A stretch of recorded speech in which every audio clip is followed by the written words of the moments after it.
Hey everybody, it's Anna. Time for the Thursday card in this week's tarot story. So today we have the Two of Cups reversed.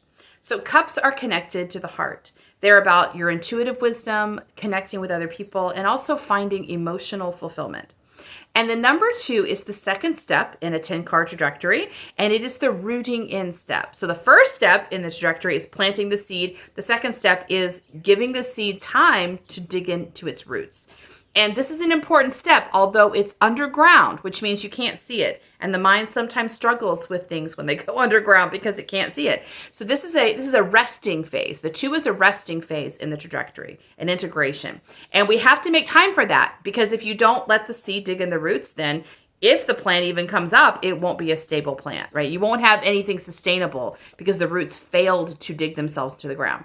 So when this card is upright, it suggests that we are kind of partnering with somebody else in this rooting in process. That means that we are sharing our heart with somebody, and they are offering nurture and support and love, the perfect conditions for the seed to take root. Basically, when the seed gets nice conditions, it's warm, it's got water, it's got good nutrients, the seed decides this is a safe place to grow, and so it begins to grow. And this is what happens in partnerships. Someone's helping us feel safe and nurtured, encouraging our hearts to bloom in this place, encouraging our hearts to come to the world and share what they've got, right?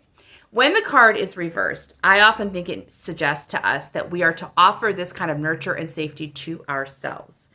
We have to be our own beloved, our own lover, right?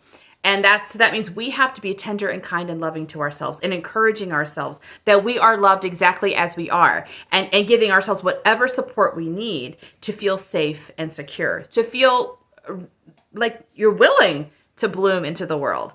So yesterday's card was the Tower, and we talked about how that's a really powerful transition card. I mean, it can be be very painful, and actually, it's even depicted that way in the card. As the tower is falling apart, there's 2 people falling out, and they're falling out head first. I always think, it's going to be a really hard landing. So after the Tower, we are, even though the transition is good, transition I think is good because it leads to growth and expansion and new things, but it's still hard. And the Tower especially depicts it as a hard transition. It's a hard landing, which means after the Tower, we often do feel exhausted. We feel sore. We feel battered. We feel bruised. We feel sad because we just lost something that was a part of our lives is now released. So we might feel grief. There's all of these sort of tender feelings that happen after a major transition.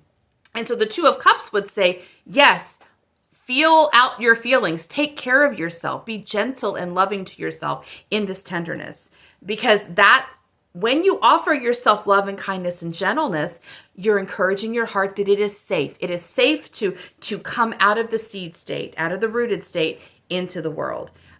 Even though this big transition happened, and it could be kind of scary, you're reassuring yourself that you love yourself, that you're going to be unconditionally present to what you need. And that is what safety is. Safety is not found in the world being steady and consistent all the time.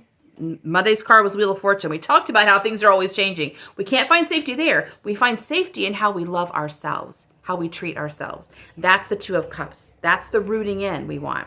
So that means if you need to take a day off, if you need to go to the woods, if you need to read poetry, if you need to sing songs, if you need to stay in bed, whatever you need to do that feels like you're treating your heart tenderly and lovingly, you want to do that. You want to avoid the tendency of the mind, because again, the mind doesn't like when things are underground. When things are underground, the mind often makes the mistake of thinking nothing's happening. Nothing could be further from the truth, but the mind can't see it. So the mind will sometimes judge these pauses as we're being lazy, we're blocked, we're stifled, we're being oppressed, whatever stories are. Stories are a problem when the mind makes them up before anything has happened, because that's a projection, right? We want the mind to be still. No time to tell stories right now. Now it's time to take care of this tender heart. Let it know it's safe. Let it feel comfortable in digging in its roots so it can come back up again and bloom into the world. That's our card for Thursday. See you tomorrow for our last card. Bye.